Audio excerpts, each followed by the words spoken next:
Can you go into your background, and because you got tons of books published books under your belt, like we were saying earlier, you've got about 10 years of published works anyway.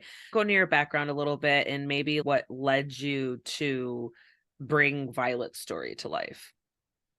Sure. Fantasy is my first love. It always has been. I was raised on Mercedes Lackey and Anne McCaffrey and Larry Dixon and all of those fantasy writers. And so my first book was actually fantasy, and it died on submission, which is like where you have an agent and they submit and the publishers are like, we're not going to buy it, but we're not going to reject you. We're going to let you hang out and see what everyone else is going to do. And it died that death. And while that happened, I wrote my first romance novel, which is called Full Measures. And while my husband was getting ready for his, I have to count them. I think that was his 4th deployment to a combat zone. He's going to Afghanistan. And it got picked up and published. And suddenly I was on a romance track. I love romance. We're just going to go ahead and say that. I'm a huge romance genre fan. And so I spent the next 10 years writing romance. And then a girlfriend of mine called me up and said, hey, your publisher is going to do this line of new adult fantasy. And that's what I've been writing, was new adult.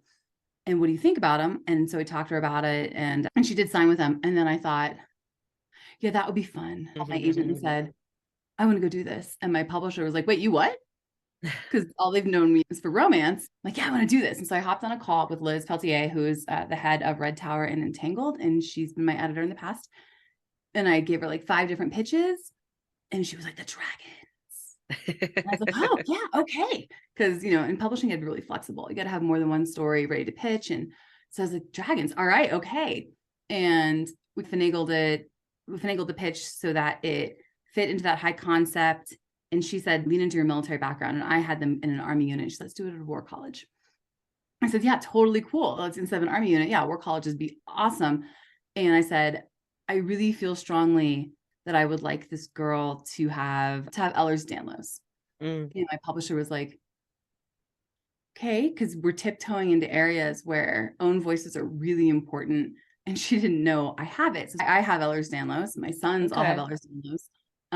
So can you elaborate on what that is?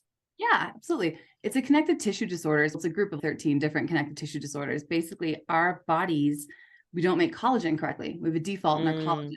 Our joints pop out. We subluxate our joints. We're hypermobile. So we can do things like touch our thumbs to our wrists. My son can stick his tongue up into his nose. It's the grossest thing ever. And he will show you without you asking. Things like their bones break easily because collagen is in every part of our bodies. Like one of my kids was walking up the stairs, tripped, his ankle stayed behind. One of my kids has a titanium bar in his chest to move his sternum because it was compressing his heart. His sternum grew inward. All of my kids have scoliosis. We just, we're a fun bag of party tricks. So it's highly genetic and yeah. Oh, that's unfortunate. Yeah. It's a 50% chance. You have 50% chance of passing it on. Okay. And I gave it to all 4 of my biological children. Oh. So my bad.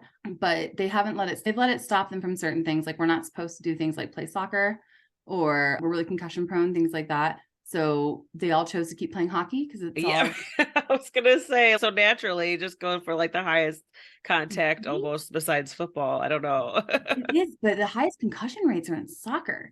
And okay. So that makes sense. There's no helmets, right? So there's no helmets. And one of our kids was playing goalie and dislocated his thumb, caught a ball, dislocated his thumb, caught a ball, broke his wrist, it was that kind of stuff. So in hockey, they're super padded. We've seen less injuries. One of my kids broke an arm just because on ice contact.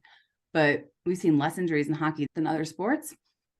But we had just gotten the diagnosis. I was 38 when we got the diagnosis, and I just knew something was off. We'd gotten certain scans back on our kids, and I'm like, we are either the unluckiest family to have walked the earth, or something is wrong. And we went through the diagnosis. It takes a really long time to get these diagnoses. And they came back and said, yeah, it's Ehlers-Danlos. And I had picked that out and called one of my friends who's a cardiologist and was like, I think we have Ehlers-Danlos. And he's like, all right, what's your reasoning? And I'm like this. And he's like, that's exactly what you have. And our lives were a little upended. I had POTS flares at the same time, where we stand up and our heart rate just climbs and climbs. It doesn't go down and we pass out. Super fun at parties, super fun.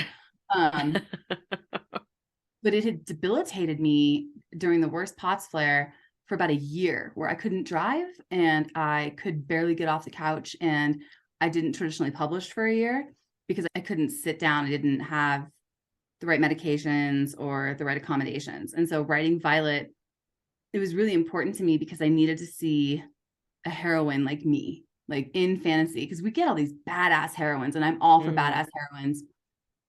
But I wanted to see someone who could be badass according to her own measurements. Right. And Yeah. someone who had used their wits.